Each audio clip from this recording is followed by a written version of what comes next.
Government మీద మాకు నమ్మకం ఉంది, పూర్తి విశ్వాసం ఉన్నది. కాబట్టి మమ్మల్ని ఆదుకోవాలని వారిని కోరుకుంటున్నాము. చాలామంది నిరాశ్రయులమైనమండి, పీజీలు డిగ్రీలు చేసినాము. ఇందులో మాకు ఉపాధి లేనటువంటి వాళ్ళం చాలామంది ఉన్నాము. అలాంటిది మాకు ఎంతో విధానంగా మేము ఎన్నో దిక్కులో తిరిగినాం. కానీ ఇప్పుడు మాకు మన సీఎం సార్ మీద మాకు నమ్మకం వచ్చింది, ఈ గవర్నమెంట్ మీద కూడా మాకు నమ్మకం ఉన్నది. మాకు ఏదో ఒకటి ఉపాయం కల్పించి మమ్మల్ని ఆదుకోవాలని, మిమ్మల్ని ఈ 18,000 మంది కుటుంబాలను ఆదుకోవాలని, మాకు ఉపాధి కల్పించాలని మిమ్మల్ని వేడుకుంటున్నాం. ఏ ఫీల్డ్ అయినా మంచిదే చేస్తాం మేము, ఏ వర్క్ అయినా మేము చేయగలుగుతాము. ఫీల్డ్ లెవెల్లో చేస్తాము, ఎంపీడీ ఆఫీసులో చేస్తాము, గ్రామ పంచాయతీలో అయినా చేస్తాము, ఆర్డీఓ ఆఫీసులో ఎక్కడైనా చేస్తాము, ఏ వర్క్ అయినా చేస్తాము. మా కాంగ్రెస్ ప్రభుత్వమే జాబ్ ఇప్పించింది. మధ్యలో బీఆర్ఎస్ ప్రభుత్వం వచ్చి మమ్మల్ని మొత్తం మంది తీసిపారేసింది. మళ్ళీ మేము సైనికులాగా మేము పనిచేసినాం. మా ముఖ్యమంత్రి గారు మాకు గెలవాలి, గౌరవ ముఖ్యమంత్రి గారు రేవంత్ రెడ్డి గెలవాలని సైనికులాగా మేము పనిచేసినాము. ఆయన మేము గెలిపించుకున్నాము. 18,000 మంది అంటే తల ఒక 20 ఓట్లు వేసుకున్నా కానీ దగ్గర 50,000 దగ్గర 2-3-4 లక్షల ఓట్లు అంతా మేము ఆ సార్ని గెలిపించుకున్నాము. మాకు నమ్మకం ఉన్నది. మా జాబ్ మాకు ఇస్తాడు, ప్రత్యామ్నాయ జాబ్ గ్రామ పంచాయతీలో ప్రత్యామ్నాయ జాబ్ మాకు ఇస్తాడని మాకు నమ్మకం ఉంది. కాబట్టి మాకు జాబ్ ఇవ్వాలని కోరుకుంటున్నాము. వాలంటీర్ వ్యవస్థ గురించి చెప్పిన సారు అందులో మాకు ప్రెస్ పాయింట్ ఇచ్చి గ్రామ పంచాయతీలలో మాకు ఒక జాబు, ఉన్నతమైన ఒక జాబు ఏ ప్రభుత్వం వచ్చినా మనం తొలగించకూడదు, అలాంటి జాబ్ మాకు ఇవ్వాలని కోరుకుంటున్నాము ముఖ్యమంత్రి గారిని. అన్న నేను ఖమ్మం జిల్లా నుండి వచ్చాను అన్న, ప్రజావాణి కోసం వచ్చాను. అయితే అన్న మేము 2015లో అన్న స్కూల్లో పరిశుద్ధ కార్మిక పనుల కోసం మాకు నియమించడం జరిగిందన్న. అయితే 2-3 సంవత్సరాలు చేసినాం. 2-3 సంవత్సరాలు చేసిన తర్వాత వాళ్ళు నెలకు వచ్చేసి 2,000 జీతం ఇచ్చారు మాకు. అయినా మాకు గవర్నమెంట్ కాకపోయిద్దా, జీతం పెంచకపోతారా అని ఆశతోటి చేసినాం. కానీ కరోనా వచ్చిన మూమెంట్లో మనకి తొలగించిన కూడా జీతాలు తీసుకోకుండా సంవత్సరం ఫ్రీ చేసినాం. సంవత్సరం ఫ్రీ చేసినా కూడా మళ్ళీ మాకు తొలగించిన తర్వాత పంచాయతీలకు ఒప్పచెప్పారు ఆ పనులు అనేది. పంచాయతీలో ఒప్పచెప్తే ఏం జరిగిందంటే ఇప్పుడు మేమేమో కొంతమంది ఏమో సర్పంచ్ పంచాయతీ ద్వారా 1,500 ఇస్తామని మాకు పెట్టుకున్నారు. ఇక అలాగే కొనసాగుతూనే ఉన్నాం, లేదని మాకు ఎటువంటి ఇది లేదన్నా. అయితే ఇప్పుడు 8 నెలల జీతం రావాలి, ఆ 2,000 తోటి 1,500 ఇచ్చేది పంచాయతీ వాళ్ళు. ఇప్పుడు కుటుంబాన్ని ఎలా పోషించుకోవాలి, ఎలా బతకాలి మేము? అందుకోసమే ఈరోజు మన సమస్య గురించి మన ప్రజా దర్బార్కి వచ్చి లెటర్ ఇవ్వడం జరిగిందన్న. నా పేరు గౌస్ అన్న. ముందుగా కొత్తగా కొలువు తీరినటువంటి ఈ తెలంగాణ రాష్ట్ర కాంగ్రెస్ ప్రభుత్వానికి, మా ముఖ్యమంత్రి రేవంత్ రెడ్డి గారికి, ఉప ముఖ్యమంత్రి బట్టి విక్రమార్క గారికి మా హృదయపూర్వక నమస్కారాలు. సార్, వీసీఓలం అంటే విలేజ్ కోఆర్డినేటర్ అనే వ్యవస్థని గతంలో కాంగ్రెస్ ప్రభుత్వం ఉన్నప్పుడు రాష్ట్రంలో కేంద్రంలో కాంగ్రెస్ పార్టీ ఉండి కేంద్ర ప్రభుత్వం ద్వారా కేంద్ర స్థాయిలో వీసీఓల వ్యవస్థను తీసుకొచ్చి 18 సంవత్సరాల వయసు నిండిన వారికి విద్య నేర్పాలే, కొంత కనీస అవగాహన రావాలనే ఆలోచన విధానంతో వీసీఓ వ్యవస్థని తీసుకురావడం జరిగింది. తదుపరి మేము వారు ఆదేశించినట్టుగా 18 సంవత్సరాలు నిండిన పైబడిన వారికి విద్యను అందిస్తూ, అదేవిధంగా గ్రామ కార్యదర్శి కూడా గ్రామానికి ఉండకపోయేది. ఎన్నో గ్రామాల ఇన్ఛార్జ్ ఉండడం వల్ల గ్రామ కార్యదర్శుల పనులలో మేము ఎంతగానో సహకరించే వాళ్ళం. విఆర్ఓ రెవెన్యూ వ్యవస్థలో కూడా విఆర్ఓలకు సహకరించే వాళ్ళం. ప్రభుత్వం ఒక వయోజన విద్యనే కాకుండా ఎటువంటి బాధ్యతలు మా మీద అప్పచెప్పినా కూడా మేము వీసీఓలం, మాకు ఉపాధి మాకు ప్రభుత్వం కల్పించింది కాబట్టి ప్రభుత్వానికి కృతజ్ఞతా భావంతో పనిచేసే వాళ్ళం. మేము అంత మంచిగా మేము చేస్తూ ఉంటే కాంగ్రెస్ పార్టీ మమ్మల్ని కొనసాగించింది. కానీ కాంగ్రెస్ పార్టీ అధికారం కోల్పోయాక, మొన్న అధికారం కోల్పోయిన టీఆర్ఎస్ ప్రభుత్వం అధికారంలోకి వచ్చిన తర్వాత గ్రామంలో ఉన్న సామాన్య కార్యకర్తల కడుపు బాధని, వాళ్ళ కుటుంబం యొక్క ఎలా జీవనం సాగించాలో కూడా ఆలోచించకుండా ఈ టీఆర్ఎస్ ప్రభుత్వం వీసీఓలకు తెలియకుండా దురహంకారమైనటువంటి విధానంతో ఇన్ఫర్మేషన్ కూడా లేకుండా తీసేసి మమ్మల్ని ఎవరేం చేస్తారని చెప్పేసి మమ్మల్ని తొలగించడం జరిగింది. మా వీసీఓలు, ఈ తెలంగాణ రాష్ట్ర ప్రజలందరూ ఇలాంటి అనేకమైనటువంటి వ్యతిరేక చర్యలకు వ్యతిరేకంగా ఓటేసి ఈ అహంకార ప్రభుత్వానికి గద్దెదించి మళ్ళీ ప్రజా పాలన నడిపించే కాంగ్రెస్ ప్రభుత్వానికి మేము మద్దతు ఇచ్చి అందరం ప్రభుత్వాన్ని తెచ్చుకున్నాం. కాబట్టి గౌరవ ముఖ్యమంత్రి గారికి మేము 2 చేతులు జోడించి మొక్కుతా ఉన్నాం. అయ్యా మేము కూడా సేవ చేసిన వాళ్ళమే, గతంలో మన ప్రభుత్వమే ఈ వ్యవస్థను పెట్టింది కాబట్టి మళ్ళీ మన ప్రభుత్వం వచ్చింది కాబట్టి మాకు మంచి రోజులు వచ్చినాయని చెప్పి మేము ఆశపడతా ఉన్నాం. మా ఆశని మీరు నెరవేర్చి మమ్మల్ని సంతోషపెట్టి ఈ రాష్ట్రంలో ఉన్నటువంటి వీసీఓలందరి కుటుంబాలలో మీరు వెలుగులు నింపాలని, మా పాలిట దైవంగా మారాలని, మీరు మారతారని కూడా మేము ఆశిస్తూ ఉన్నాం. జై సాక్షర భారత్, జై సాక్షర భారత్, జై సాక్షర భారత్, జై సాక్షర భారత్, జై సాక్షర భారత్, జై సాక్షర భారత్, జై సాక్షర భారత్, జై మీరు మాట్లాడతారు.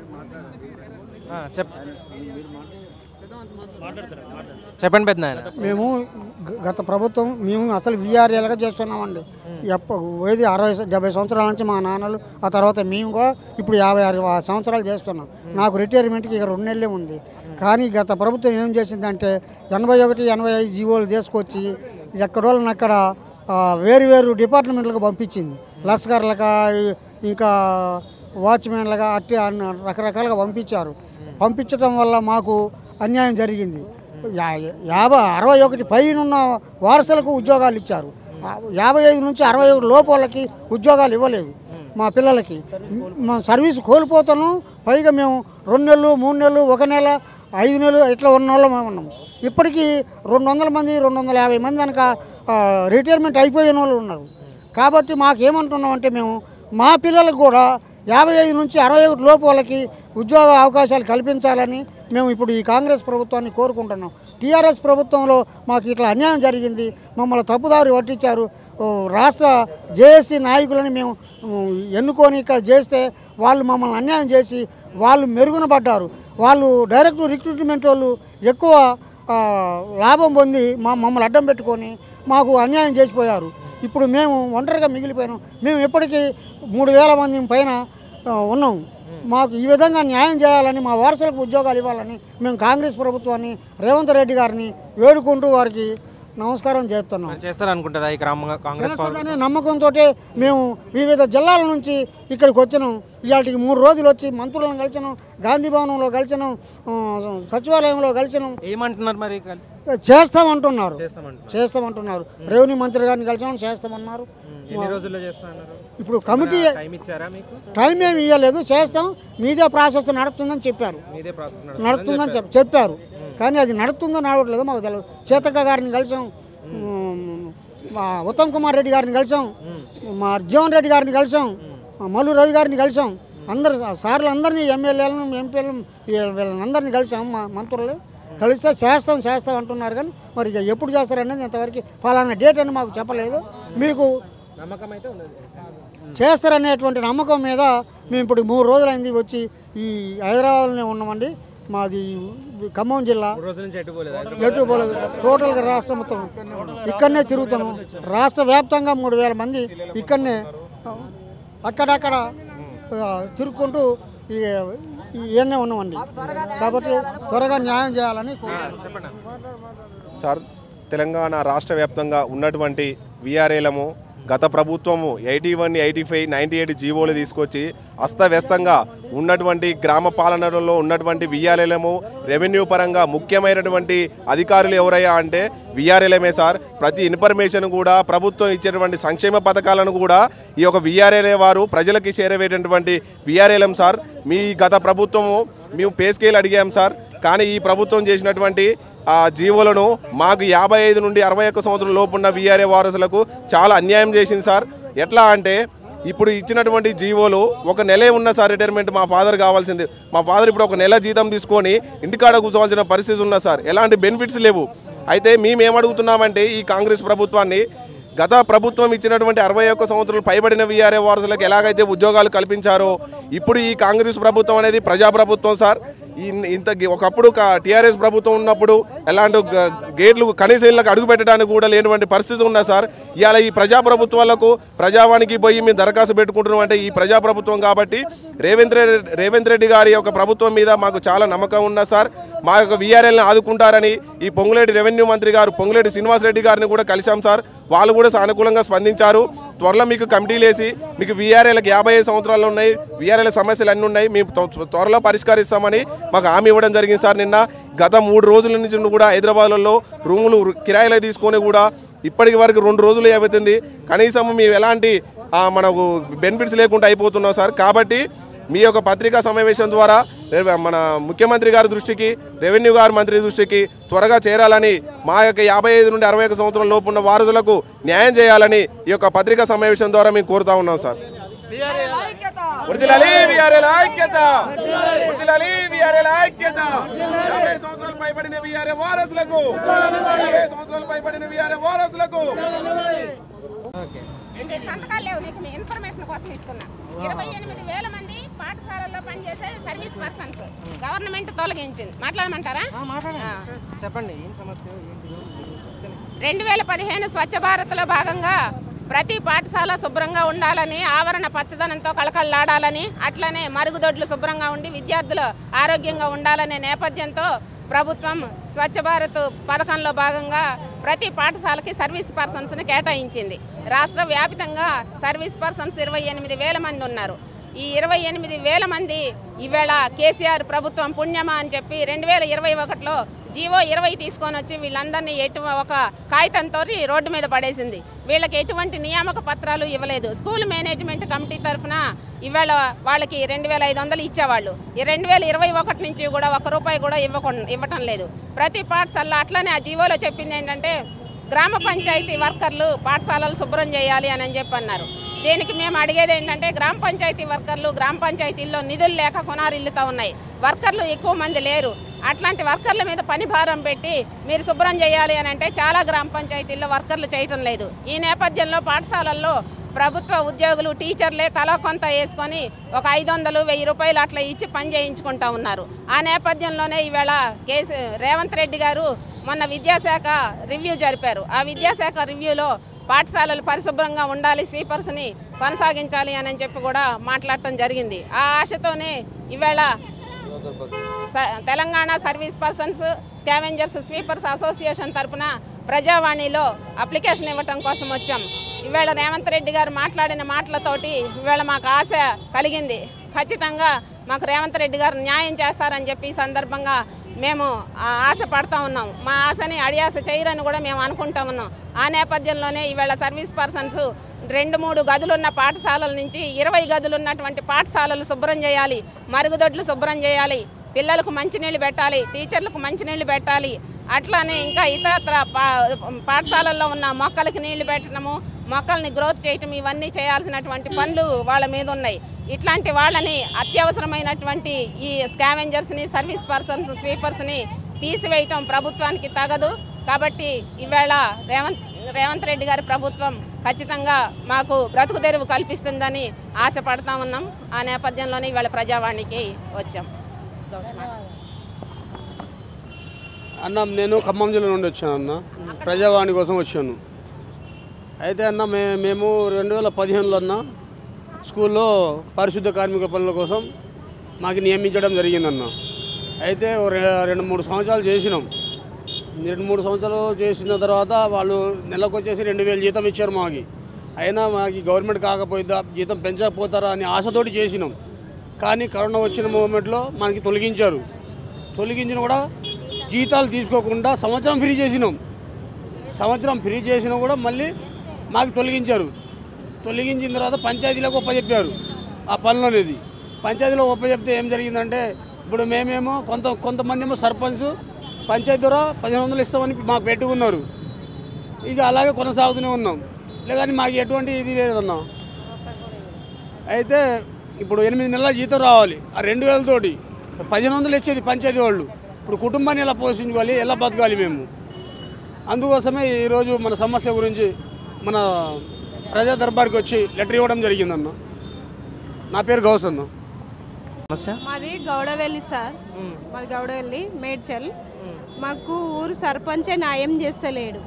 మాది 31 గుంట భూమి ఉండే, అందులోకెళ్ళి మా మామ 432 గజాలు మిగిలించిండు. అది పట్ట ల్యాండ్. మా ఇంటి పక్కకు మా పాలైన ఉన్నాడు అన్నమాట. మా ఇంటి వెనకాల జాగు ఉంటుంది. అది గ్రామకంఠం భూమి కిందికి కార్యదర్శి గ్రామ సర్పంచి రాసిచ్చారు. రాసిచ్చి ఇప్పుడు ఏం చేసుకుంటారో చేసుకోండి అని, ఏమన్నా చేసుకోండి అని కార్యదర్శి అంటుంది, సర్పంచ్ అంటుండు. మా ఆయనకేమో కాలు ఇరిగింది సార్. మా ఆయనను ఒకరోజు దొంగతనంగా పిలిపించుకొని నీకు అది చేసిస్తా ఇది చేసిస్తా అని ఇంటికి సర్పంచ్ పిలిపించుకొని ఒక దొంగతనంగా మ్యాటర్ రాయించిండు వాళ్ళ ముగ్గురు పిలిపించి మ్యాటర్ రాయించేసి ఈ నీకు ఆ ఇందిరమ్మ కాలంలో ఇల్లు ఇస్తాను వాళ్ళకి జాగ వదిలిపెట్టాను రాయించేసిండు. రాయించేస్తే నేను తెల్లారే వెళ్ళిన, సార్ మీరు మాకు న్యాయం చేస్తే చెయ్యండి లేకుంటే లేదు అని నేను వెళ్ళిన. తెల్లారే చింపేసిండు ఆ పేపర్ను, చింపేసిండు. నేను మా ఆయన వెళ్ళినాం తెల్లారి చింపేసిండు ఆ పేపర్లో. నేను తుక్కడలు కూడా తీసుకొచ్చిన. ఏమన్నా అంటే ఆయనకు సైన్ పెట్టించినావు కదా అని ఇప్పుడు మా ఆయనను సర్పంచ్ కార్యదర్శి ఊర్లో మొత్తం బ్లాక్మెయిల్ చేస్తుండు. ఆయన మా ల్యాండ్లు ఇల్లు కడుతున్నాడు. మమ్మల్ని మండలికి పోయినాం, గ్రామ పంచాయతీ మీద పొద్దంతా సాయంత్రం అంతా కూర్చుంటాం. కార్యదర్శి కూడా ఏం చేసుకుంటావో చేసుకో అంటుంది. మీకు ఆయన డబ్బులు ఇచ్చిండు, మేము డబ్బులు ఇవ్వలేము. మేము డబ్బులు ఇవ్వమన్నాం, మమ్మల్ని ఇవ్వమంటే ఇక మాకు ముప్పు తిప్పలు పెడుతురు సార్. మండలికి పోయినాం 3 సంవత్సరాలల్లా ఒక 10-20 సార్లు పోవచ్చు. కలెక్టర్ ఆఫీస్ పోవచ్చు, మండలికి పోవచ్చు, ఇంకా పంచాయతీ ఆఫీస్ పొద్దున్న లేసే పంచాయతీ ఆఫీస్ పొద్దుగాల నుండి సాయంత్రం వరకు సర్పంచ్ని కలుసుడు చేసుడు ఏది మా గురించి పట్టించుకుంటాడు. మీతో ఏదైతే అది చేసుకోండి అంటుంది సార్. మేము వాళ్ళ ఇంటి మా జాగాలు ఇల్లు కట్టే దగ్గరికి పోతే మమ్మల్ని కొట్టిరు. మా మరదలకు అబార్షన్ అయింది, మమ్మల్ని కొట్టిరు. నిన్న పోతే మళ్ళీ కొట్టిండు నన్ను కట్టే తీసుకొని. మా ఆయన నైట్ డ్యూటీకి వెళ్ళిండు. వేరే అతను రాకుంటే షిఫ్ట్ చేయాలి కదా. మా ఆయన వెళ్ళిండు, మా ఆయన డ్యూటీకి వెళ్ళిండు. నేను మా పాప 2 పాపలు నాకు. మేము వెళ్ళి ఏంది ఇట్లా మా జాగాలు ఇల్లు కడుతున్నాం అని అంటే బరాబర్ కడతామే లంజదానా అని అన్ని బూతులు గలీజు మాటలు మాట్లాడి కట్టె తీసుకొని వచ్చిండు సార్. కట్టె తీసుకొని వచ్చి కొట్టడానికి వచ్చిండు. ఊర్లో అసలు బస్సులా వాళ్ళకు భయపడి ఎవరు ముందుకు వస్తలేరు, మాకు ఎవరు సహకారం చేస్తలేరు. రాసిచ్చాం కంప్లైంట్. ఎక్కడ చూస్తాం చేస్తామని అంటున్నారు సార్. మరి ఏం చేస్తారో ఏం చూస్తారో. రేవంత్ రెడ్డి అన్నీ చేస్తున్నారు అని అంటున్నారు కదా. మాకు రేవంత్ రెడ్డి సార్ సహాయం చేస్తారని మేము కోరుకుంటున్నాం సార్. చాలా మమ్మల్ని ఇబ్బంది పెడుతున్నారు. ఇప్పుడు 3 సంవత్సరాల నుండి ల్యాండ్ గురించి ఇష్యూ జరుగుతూనే ఉంది.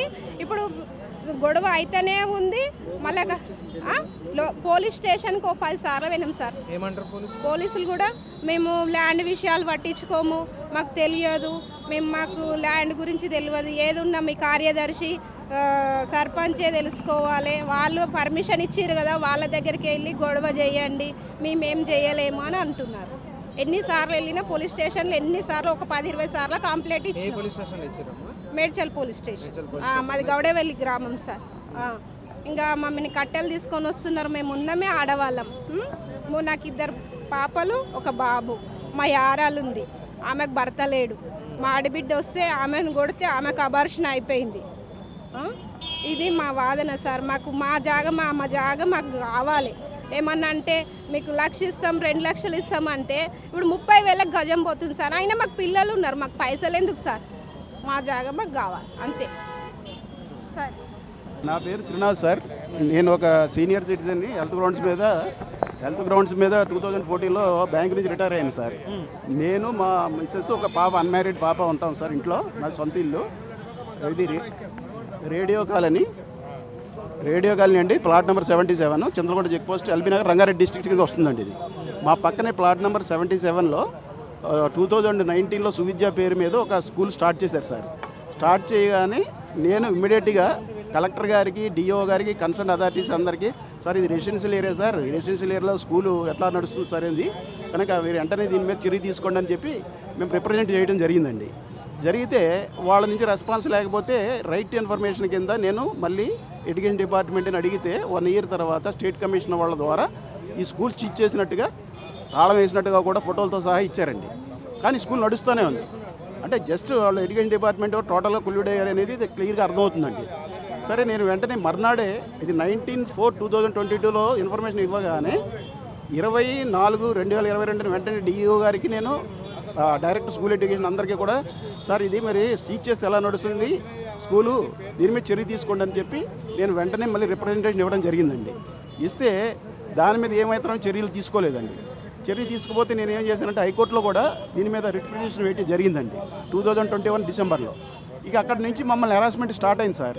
ఆ స్కూలు కరస్పాండెంట్ ప్రదీప్ కుమార్ అనే అతను ఇంటికి వచ్చి డైరెక్ట్గా లజ్జా కొడక నీ అంత చూస్తా నీ గుత్త బద్దలు దింగిదా ఇవ్వండి బూతి మాటలు ఎంత దారుణమైన ఉంటే మా మిసెస్ నన్ను కొట్టబోదు మా మిసెస్ అంటే వెళ్తే మా ఇద్దరిని కూడా మ్యాన్ హ్యాండిల్ చేస్తున్నాడండి వాడు ఎంత దారుణంగా ప్రవర్తిస్తాడంటే చివరికి మమ్మల్ని నేను కేసు విత్డ్రా చేసుకోవటం లేదని చెప్పి నా మీద క్రిమినల్ కేసు వనస్థలిపురం పోలీసు వారి సహకారంతో ఏదండి ఒక 10/3/2022 నా మీద సిఆర్పిసి క్రిమినల్ కేసు ఫైల్ చేశారండి. ఏమని నేనంట వాళ్ళ బాత్రూమ్లు కన్నాలు పెట్టేటండి వాళ్ళని వీడియోలు తీస్తున్నాను వాళ్ళ టీచర్స్ అండి.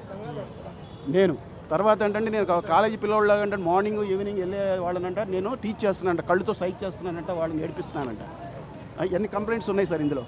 అన్న ఆ ఎస్ఐ అంటాడు నీకు ఏజ్లో ఎన్ని అవసరమా నీకు, అసలు కంప్లైంట్ చేసిన వాళ్ళు అక్కడ రాకుండా స్కూల్ కరస్పాండెంట్ ఆ ప్రదీప్ కుమార్ అనే అతను వాళ్ళ గ్యాంగ్ తోటి వచ్చి కూర్చుని పంచాయతీ అండి పోలీస్ స్టేషన్లో.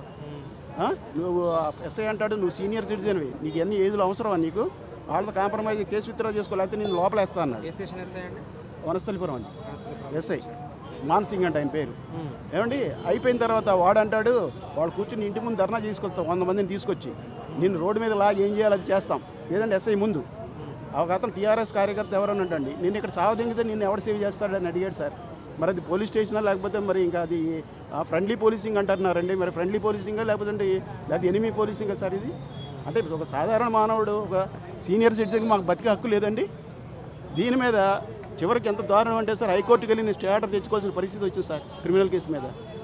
అప్పుడు ఇవన్నీ దీంట్లో ల్యాక్ ఆఫ్ ఇంగ్రీడియంట్స్ అని చెప్పి హైకోర్టు ఏం చేసిందంటే స్టే ఆర్డర్ ఇచ్చిందండి, స్టాల్ ఆల్ ప్రొసీడింగ్స్ అని. నేను న్యాయం కోసం న్యూసెన్స్ మీద పోరాడుతుంటే నా మీద రివర్స్లో కేసు పెట్టి ఇంత దారుణం చేస్తున్నారండి పోలీస్ స్టేషన్లో. ఇంకా మరి ఎవరికి చెప్పుకోవాలి సార్? దీని మీద వెంటనే నేనేం చేసి స్టే ఆర్డర్ తెచ్చుకున్న తర్వాత కమిషనర్ ఆఫ్ పోలీసు రాచకొండ వారికి ఇచ్చాను. సార్ దీని మీద చర్య తీసుకోండి, మమ్మల్ని ఈ రకంగా మాకు లైఫ్ థ్రెట్ ఉంది, దీని మీద చర్య తీసుకోండి అనండి. ఎప్పుడండి ఇందులో మళ్ళీ 22 మరి ఎప్పుడు మార్చిలోనే నేను సిపి కమిషనర్ రాచకొండ వారికి ఇచ్చాను. తర్వాత ఎల్బీ నగర్ డీసీపీ గారికి కూడా ఇచ్చానండి. కానీ ఇంతవరకు వాళ్ళ మీద చర్య తీసుకోలేదండి. స్కూలు మార్నింగ్ యథావిధిగా నడుస్తుంది సార్. పొద్దున్న ఎర్లీ మార్నింగ్ 5:30కి కరాటే క్లాసులు అండి, ఇంటి పక్కనే మా వెస్ట్ సైడ్ గోడ పక్కనే 5:30 నుంచి ఎర్లీ మార్నింగ్ నిద్రపోనివారు. 8:30 నుంచి మైకులు పెట్టి పెద్ద పెద్ద గోల అరుపులు ఏడుపులు. ఎంత దారుణం ఉంటుందండి పరిస్థితి. సామాన్య మానవుడు నేనే ఆరోగ్యంతో మా మిస్సెస్ ఆవిడ కూడా పేషెంట్ అండి. ఎవరికి చెప్పుకోవాలండి ఆడపిల్లది ఏం చేస్తారని మా భయం. ఎట్లా బెదిరిస్తారంటే వాళ్ళు నిన్ను ఇక్కడి నుంచి పోలీస్ స్టేషన్లోనండి నేను ఇక్కడి నుంచి ఖాళీ చేసి వెళ్ళాను సార్. అది కూడా చెప్పబోతున్నా మీకు ఇప్పుడు. ఇవన్నీ అయిపోయినాయి సార్. చివరికి లోకల్ ఎమ్మెల్యే గారు ఏమంటే మేము ఎడ్యుకేషన్ డిపార్ట్మెంట్కి వెళ్తే లోకల్ ఎమ్మెల్యే గారు ఫోన్ చేస్తున్నారు సార్. మేమేం చేయాలి, ఆయన సుధీర్ రెడ్డి గారు. మేము అందు గురించి మేము యాక్షన్ తీసుకోలేదు అంటే ఇలా మేము ఇలా చచ్చిపోవాలా సార్ ఏంటనంటే మేమేదో యాక్షన్ తీసుకుంటామని మీరు వెళ్ళండి. ఈ కాళ్ళు అరిగేలా తిరిగాను సార్ నేను ఒక్కడనే. ఇందులో మీ దగ్గర రిప్రజెంటేషన్ చూస్తూ అంటారు ఈ ఏజ్లో మీరు ఎలా తిరిగారండి అని అడుగుతారు. ఇది ఒక ఇంత ప్రజాస్వామ్యం ఏదో ప్రజల కోసం ఉన్న ప్రభుత్వ యంత్రాంగాలు అనేవి ఎంత దారుణంగా ఈ కండబలం అండబలం ఉన్న వాళ్ళకి ఇన్వాల్వ్ అయ్యి ఒక సామాన్య మానవుడిని ఎంత హింసిస్తున్నారంటే సార్ అంత దారుణమైన పరిస్థితి అనమాట అండి. ఇంక ఏమి న్యాయం జరగకపోగా ఎక్కడికి అన్ని డిపార్ట్మెంట్లకు ఇచ్చినా ఎవరిక్కడ న్యాయం జరగకపోయేటప్పటికి వాళ్ళు రెచ్చిపోయి రోజునండి బతికే పరిస్థితి ఉంటుంది. సమ్మర్లో కూడా క్లాసులు పెట్టి ఇన్ని రకాలుగా వేధిస్తారంటే ఏమంటారు మాట్లాడితే ఇక్కడి ఖాళీ చేసి వెళ్ళిపో, కావాలంటే నీకు న్యూసెన్స్గా ఉంటాయి, ఊరి చివరికి వెళ్ళిపో. ఇన్ని రకాలుగా మమ్మల్ని వేధిస్తున్నారు సార్.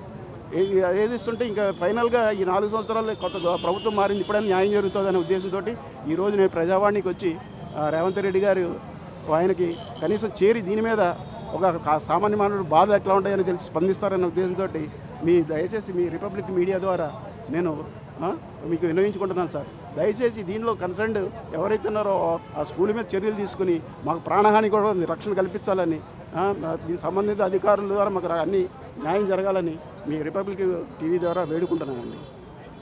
Thank you.